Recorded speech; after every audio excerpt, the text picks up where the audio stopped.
Hello students, in this video we will do the question answers of our chapter Force and Laws of Motion. इस video में हम अपने Force and Laws of Motion के question answers को cover करेंगे। सबसे पहले जो हमारे बीच में जो इन टेक्स्ट क्वेश्चन होते हैं हम उनको कवर करेंगे। देखिए, तो इस चैप्टर में मेनली हमारे जो न्यू एनसीईआरटी है उसमें 4 ही क्वेश्चन है इन टेक्स्ट के क्वेश्चंस, ठीक है, वो ये है। तो देखो, सबसे पहला क्वेश्चन है which of the following has more inertia. इसमें पूछा है किसका इनर्शिया ज़्यादा होगा। अ rubber band and a stone of the same size, एक रबर बैंड का ज़्यादा होगा and a stone of same size, उसी सेम साइज का स्टोन है, ठीक है।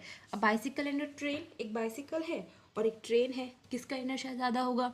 5 रुपी कॉइन ना 1 रुपी कॉइन, ऑफकोर्स जो चीज़ भारी होगी उसका इनर्शिया ज़्यादा होगा। फर्स्ट के अंदर जो स्टोन है इसका इनर्शिया ज़्यादा होगा, दूसरे के अंदर जो ट्रेन है उसका ज़्यादा होगा, और एक 5 रुपी कॉइन है उसका ज़्यादा होगा, ठीक है। Since inertia is dependent on the mass of the object, inertia किस पे डिपेंड करता है, मास पे। The object with the greater inertia greater mass will hold greater inertia, जिसके पास ज़्यादा मास होगा ज़्यादा इनर्शिया होगा। ये वो ऑब्जेक्ट्स है, the following objects hold greater inertia because of their mass. इनके आंसर है स्टोन, ट्रेन और 5 रुपी कॉइन।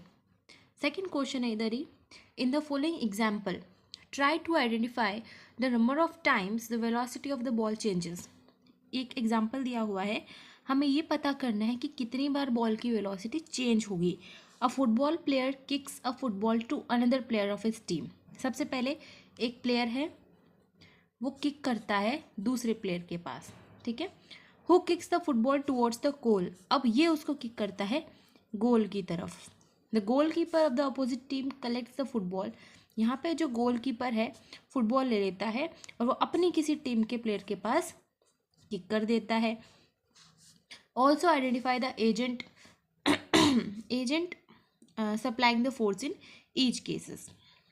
देखो, हमें इसमें ये भी बताना है कि एजेंट क्या था, मतलब हर केस के अंदर किसने फोर्स दिया है, ठीक। देखो, इसमें टोटल 4 बार वेलोसिटी चेंज हुई है। सबसे पहले तो इसने जब किक किया उसकी वेलोसिटी चेंज हुई, ठीक है। अब बॉल मोशन में ही है, इसने किक किया अब वेलोसिटी चेंज हुई। अब एक गोलकीपर क्या करेगा, पहले बॉल को रोकेगा, उसकी वेलोसिटी 0 कर दी उसने, ठीक है। 3 बार चेंज हुई। अब वो किक करेगा, 4 बार चेंज हो गई, ठीक है। देखो, velocity of football changes 4 times, 4 बार चेंज होगी। First, when a football player kicks a football to another player, पहली बार जब दूसरे प्लेयर के पास भेजा इसके पास। When the player kicks football to the goalkeeper, अब उसने गोलकीपर के पास भेजा दूसरी बार। Third, when the goalkeeper stops the football, तीसरा कब, जब गोलकीपर ने बॉल को रोका। When the goalkeeper kicks the football towards his team player, चौथा कब, जब गोलकीपर ने अपनी टीम के प्लेयर के पास जब बॉल फेंका। यहाँ पे केसेस भी दिए गए हैं। पहला केस में क्या है, फर्स्ट प्लेयर, दूसरे में सेकंड प्लेयर, तीसरे में गोलकीपर है, चौथे में भी गोलकीपर है। थर्ड क्वेश्चन है, explain why some of the leaves may get detach from a tree if we vigorously shake its branch. जब हम किसी ब्रांच को ऐसे जोर से हिलाते हैं तो उसकी कुछ लीव्स टूट क्यों जाती हैं। तो देखो, when the branch of the tree shaken, जब किसी ट्री की ब्रांच को हिलाया जाता है, the branch moves in to and fro motion, branch है to and fro motion means आगे पीछे वाला मोशन को बोलते हैं to and fro motion.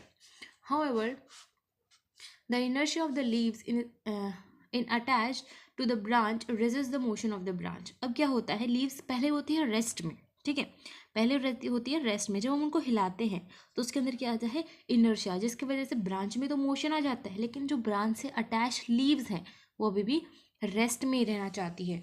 Therefore the leaves are weakly attach to the branch fall off due to inertia, इसलिए जो जो पत्तियाँ उनमें बहुत ही वीकली से अटैच थे, बहुत कमज़ोरी से अटैच थे, वो टूट जाते हैं ड्यू टू इनर्शिया, इनर्शिया की वजह से। Where the leaves that are firmly attach to the branch remain attach, और जो लीव्स ऐसे फर्मली टाइट से अटैच होते हैं वो अटैच ही रह जाते हैं, ठीक है। नेक्स्ट क्वेश्चन है, why do you fall in the forward direction when a moving bus brakes to a stop and falls backward when it accelerates from rest. ये हमने इनर्शिया में पढ़ा था, मैंने पढ़ाया भी था आपको, है ना, डू यू रिमेंबर।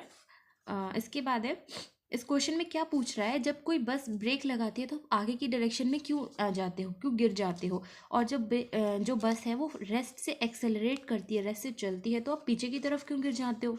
देखो, initially when the bus accelerate in forward direction from a state of rest से वो फॉरवर्ड डायरेक्शन में चल रही है, passenger experience a force exerted on them in the backward direction, ठीक है, आगे की तरफ चल रही है ट्रेन बस, लेकिन जो पैसेंजर है उसके ऊपर कहाँ की तरफ फोर्स लग रहा है, पीछे की तरफ, due to their inertia opposing the forward motion, इसलिए अब उनका इनर्शिया जो है फॉरवर्ड मोशन को अपोज करता है, ठीक है।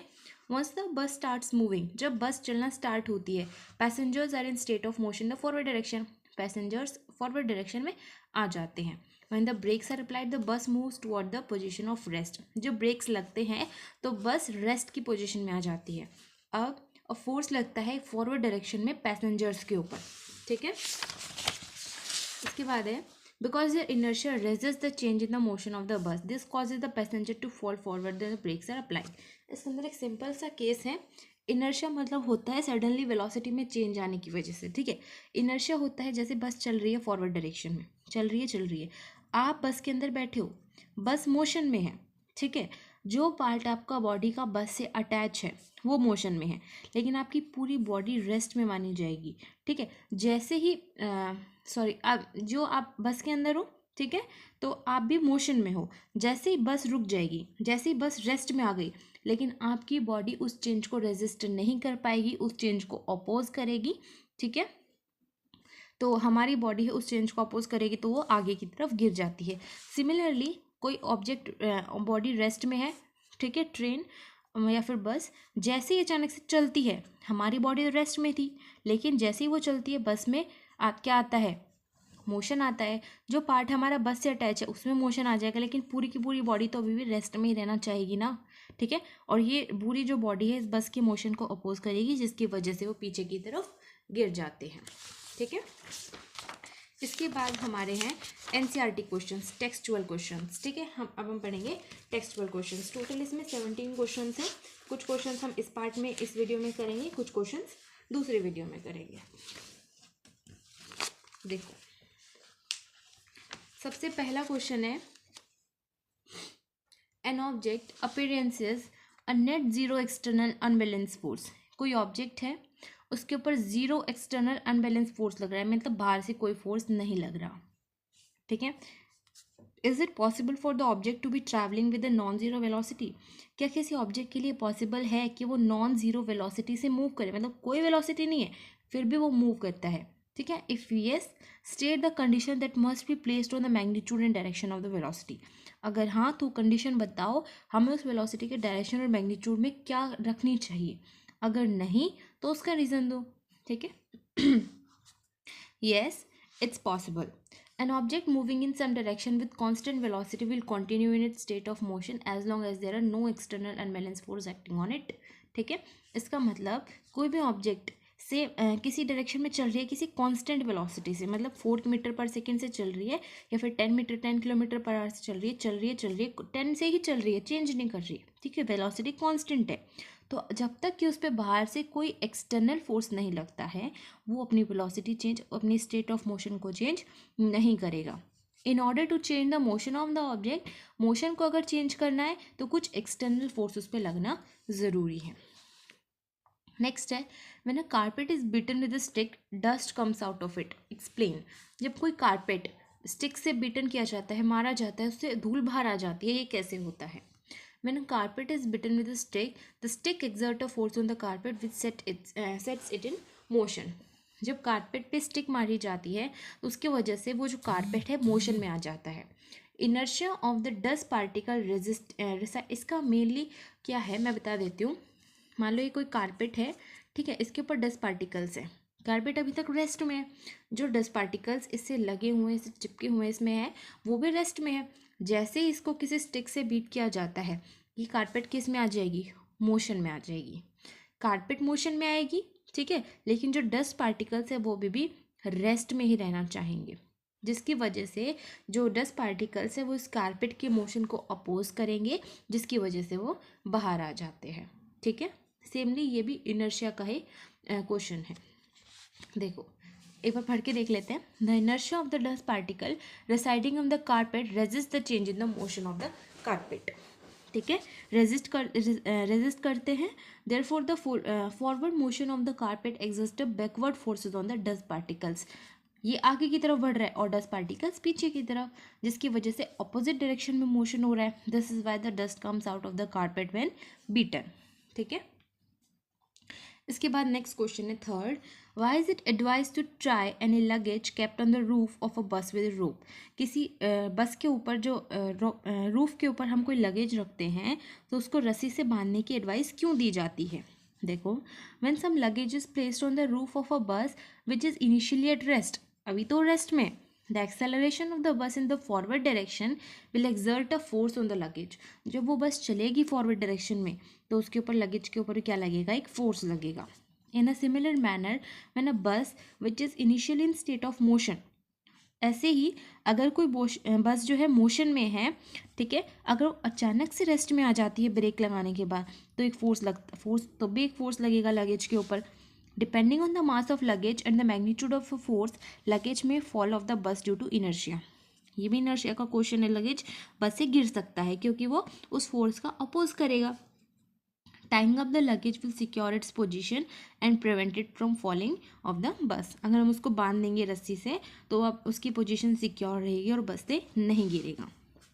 नेक्स्ट क्वेश्चन है, a batsman hits a cricket ball which when rolls on a level ground. कोई बैट्समैन है, किसी क्रिकेट बॉल को हिट करता है जो एक लेवल ग्राउंड पे रोल होती हुई जाती है। After covering short distance the ball comes to the rest. थोड़ा सा वो डिस्टेंस कवर करती है फिर वो रेस्ट पे आ जाती है।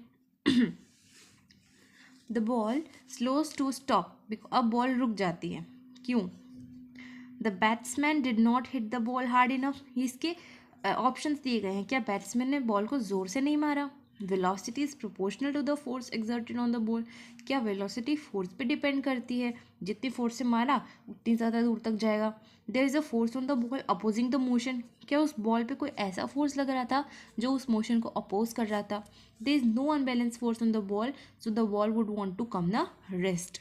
या फिर ये ऑप्शन हो सकता है कि उस बॉल पे कोई भी अनबैलेंस फोर्स नहीं लग रहा था इसलिए बॉल रेस्ट में आना चाहती थी। इसका करेक्ट आंसर आएगा सी। एक फोर्स है जो उस बॉल के मोशन को अपोज कर रहा है और वो है फ्रिक्शनल फोर्स। ठीक है, फ्रिक्शनल फोर्स हमने पढ़ा था, कोई भी ऑब्जेक्ट जब ऐसे रोल डाउन होती है, चलती है, जमीन का जो फोर्स लगता है उसके ऊपर, that is the frictional force. जब स्मूथ होता है तो हम स्मूथ करके उस ज़मीन को या फिर बॉल को स्लिपरी करके हम फ्रिक्शन को कम कर सकते हैं। देखो, when the ball rolls on the flat surface of the ground, जब कोई बॉल फ्लैट सरफेस पे घूमती है, its motion is oppose by the force of friction. उसका मोशन फ्रिक्शन की वजह से अपोज होता है। This frictional force eventually stops the ball. ये जो फ्रिक्शनल फोर्स है बॉल को स्टॉप कर देती है, इसलिए करेक्ट आंसर है सी। अगर हम ग्राउंड का सरफेस को लुब्रिकेट कर दे किसी ऑयल से या फिर किसी ग्रीस से, ठीक है, friction that arise between the ball and the ground will reduce.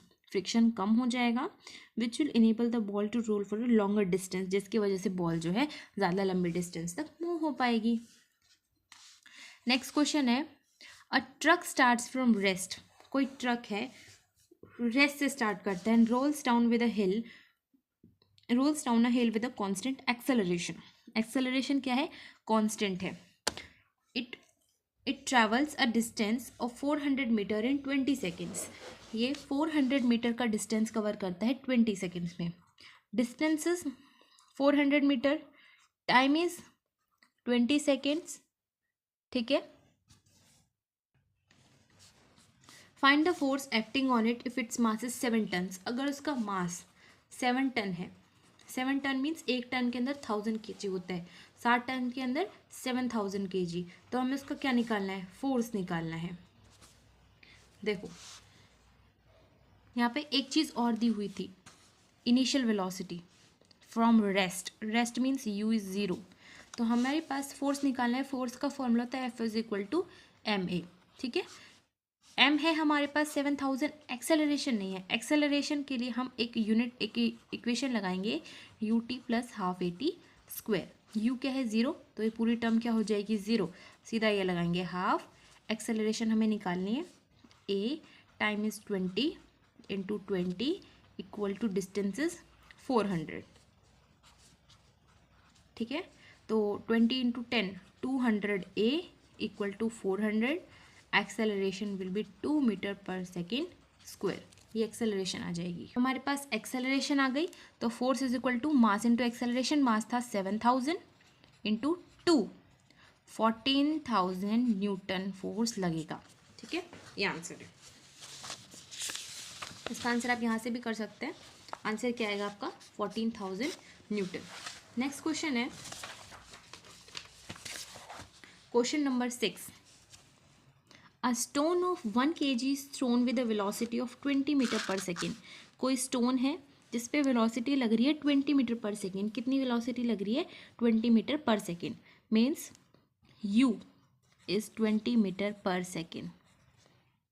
मास इसका दिया हुआ है 1 kg across the frozen surface of a lake and comes to rest after traveling a distance of 50 metre. Distance दे दिया 50 metre और final velocity भी दे दी, बाद में किस में आ जाएगी? वो रेस्ट में आ जाएगी। तो v is 0 metre per second. हमें निकालना है force of friction between the stone and the ice. Force के लिए हमें क्या चाहिए? वापस से मास इंटू एक्सेलरेशन। हम वापस से एक्सेलरेशन निकाल लेंगे। एक्सेलरेशन निकालने के लिए हमारे पास इस बार हम इक्वेशन यूज़ करेंगे v² minus u² is equal to 2as। तीन इक्वेशन आप लगा के देख लेना, जिससे आंसर आए वो लगा सकते हैं। v² is 0² minus 20² 2 into a into 50। Value put कर दी, 20 टू 20 400 एंड माइनस जब किसी का स्क्वायर हो तो प्लस में हो जाता है। ठीक है, लेकिन यहाँ पे हम माइनस साइन लगाएंगे क्योंकि जीरो में से हम इसको सब्ट्रैक्ट कर रहे हैं। जीरो का भी तो स्क्वायर है। Okay, is equal to 15 to 200 a। Acceleration will be minus 4 metre per second square. Acceleration आ गया, फोर्स निकाल लेंगे। मास कितना है? 1 इंटू -4, तो फोर्स लग जाएगा -4 Newton.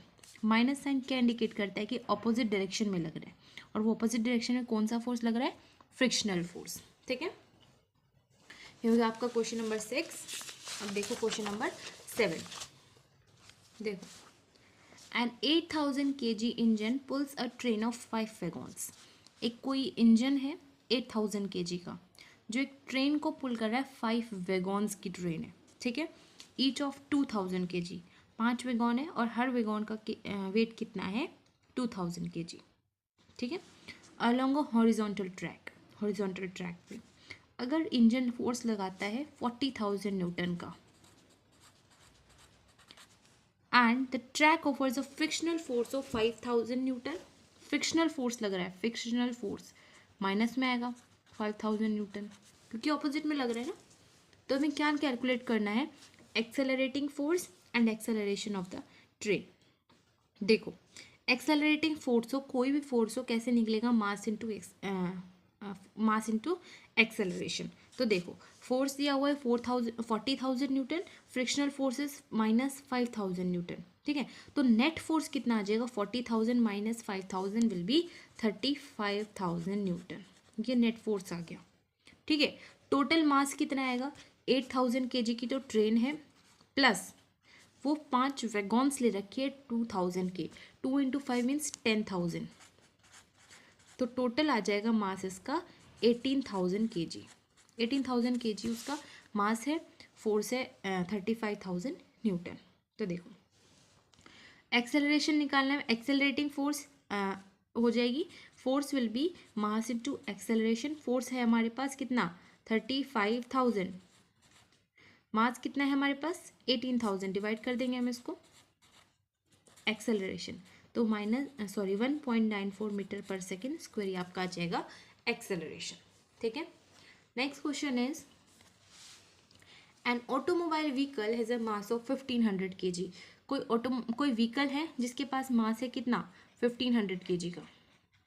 What must be the force between the vehicle and the road if the vehicle is to be stopped with a negative acceleration of 1.7 metre per second square. Acceleration दे दिया -1.7 metre per second square. यहाँ पे दिया है negative acceleration, हमें बताना है क्या force लगेगा। सिंपल सा क्वेश्चन है, दोनों को मल्टीप्लाई कर देंगे।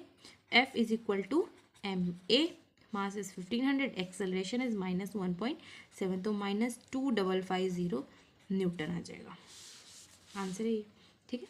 नेक्स्ट क्वेश्चन है what is the momentum of an object of mass m moving with velocity v। हमें बताना है कोई भी मोमेंटम मीन्स p, मैंने पढ़ाया था मास इनटू वेलोसिटी होता है। मास कितना दिया हुआ है m, वेलोसिटी कितनी दी हुई है v, mv, option D. Simple है, ठीक है। मास और वेलोसिटी का प्रोडक्ट होता है मोमेंटम। नेक्स्ट क्वेश्चन है using a horizontal force of 200 newton, एक हॉरिजॉन्टल फोर्स है कितना 200 newton, we intend to move a wooden cabinet across a floor at constant velocity. हमें क्या करना है, एक वुडन कैबिनेट है जिसको हमें हिलाना है एक कांस्टेंट वेलोसिटी से, इस फोर्स की वजह से, ठीक है। Friction, what is the friction force will be exerted on the cabinet, उस पर फ्रिक्शन फोर्स कितना लगेगा। Since the velocity of cabinet is constant, cabinet की वेलोसिटी कांस्टेंट है, एक्सेलरेशन कितना रहेगा फिर 0। Acceleration is v minus you by T. अगर वेलोसिटी कांस्टेंट है, this is final velocity, this is initial velocity, अगर ये दोनों सेम है, same minus same will be 0, something upon 0 upon something is also 0, तो एक्सेलरेशन क्या हो जाती है 0। समझ में आया, इसका मतलब एक्सेलरेशन 0 कैसी हुई, ठीक है। Therefore the effective force acting on it is also 0, इसलिए उस पर फोर्स कितना लग रहा है, because force is equal to mass into acceleration. अगर एक्सेलरेशन 0 है तो फोर्स भी 0 होगा। This implies that the magnitude of opposing frictional force is equal to the force exerted on the cabinet. इससे पता चलता है कि जो फोर्स इसका अपोज कर रहा है वो उस फोर्स पे जितना, कैबिनेट पे जितना फोर्स लग रहा है उसके इक्वल है, जो कि कितना है 200 न्यूटन। तो टोटल फ्रिक्शनल फोर्स इसका आ जाएगा ऑपोजिट साइन में माइनस 200 न्यूटन, ठीक है। तो यहाँ तक हमने 10 क्वेश्चन करे हैं। इस चैप्टर में टोटल न्यू एनसीईआरटी के अकॉर्डिंग 17 क्वेश्चन है एंड उसके बाद 4 एडिशनल क्वेश्चन है, तो हमारे पास टोटल क्वेश्चन बचते हैं 21 क्वेश्चंस, जो हम पढ़ेंगे नेक्स्ट वीडियो में। हमने इस चैप्टर में कितने क्वेश्चंस कवर किए इस वीडियो में, 10 क्वेश्चंस तो ये एंड 4 क्वेश्चंस वो टेक्सचुअल क्वेश्चंस। कितने हो गए, सॉरी यहाँ पे 17 क्वेश्चन थे जिसमें से हम आज 10 कर चुके हैं, 7 बच्चे, 7 + 4 11 क्वेश्चंस बचते हैं हमारे पास। ये 11 क्वेश्चन हम नेक्स्ट वीडियो में करेंगे और आज इस वीडियो में हमने 14 क्वेश्चंस को कवर किया है, ठीक है। इस वीडियो को अच्छे से देखना, कुछ भी क्वेश्चन अगर आपको समझ नहीं आता then you can tell me in the comment section. So just study and do hard work. Till then, thank you very much. Just watch the videos.